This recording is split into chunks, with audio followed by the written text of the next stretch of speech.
I think intellectual property is probably the most important asset that owners of businesses undervalue, especially coming up from the SME sector. The largest companies in any marketplace already know the value of their assets and how to leverage it, usually. The smaller companies and growing companies are so busy on growing their businesses that they tend to be used to cutting corners. Intellectual property is one of those things that can catch you out if you haven't had the advice at the right time. It's one of the few things that can destroy your business. So the world we live in is based on intellectual property assets, brands, databases, algorithms and ideas at its heart.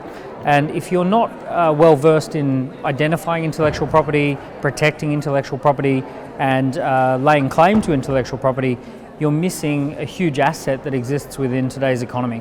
Intellectual property is base of your business.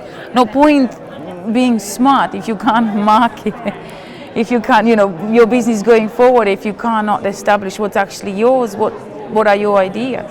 We are a small business and we spent many years building our business, building our intellectual property. So protecting that property is paramountly important to us, important to any small business. If you get it right at the beginning, it's no more expensive to register the right domain name versus the wrong domain name. To get your trademarks are cheap to register, very expensive to defend if you haven't registered them. All of those things are building blocks of the information economy. Our entire business is built online. Most of our clients' businesses are built online. That's all information. It's all intellectual property. If you're not able to protect your business's intellectual property, best case scenario, you are at a disadvantage and you're not making the money you could. Worst case scenario, you get shut down, you get a lawsuit, you get sued, all of those sorts of things. It's so important, this whole area of intellectual property, and it's not something that you necessarily factor in when you're starting a business in terms of either the scope of it or even the costs of it. I think it's something that's really got to be thought about though.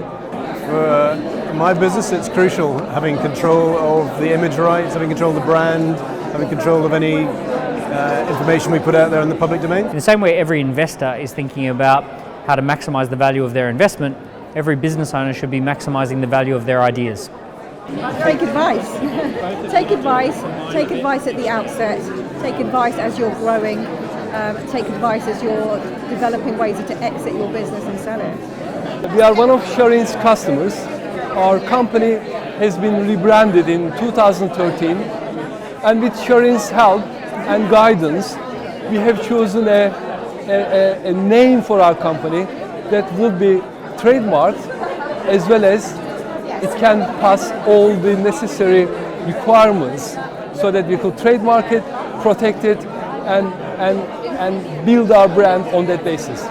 So over the last few years I've gotten to know Shireen Smith. She's an absolute wealth of information when it comes to intellectual property law. She also thinks from a perspective of branding. And she thinks very much from a strategic mindset as to how to build a valuable organisation with intellectual property at its core. After discussions with Shireen, I recognise that the value of our IP is so important going forward to where we want to take the business. When you start your business, think about IP first and then try to grow it from there. I spent 20 years building the business, and now I know that it is protected.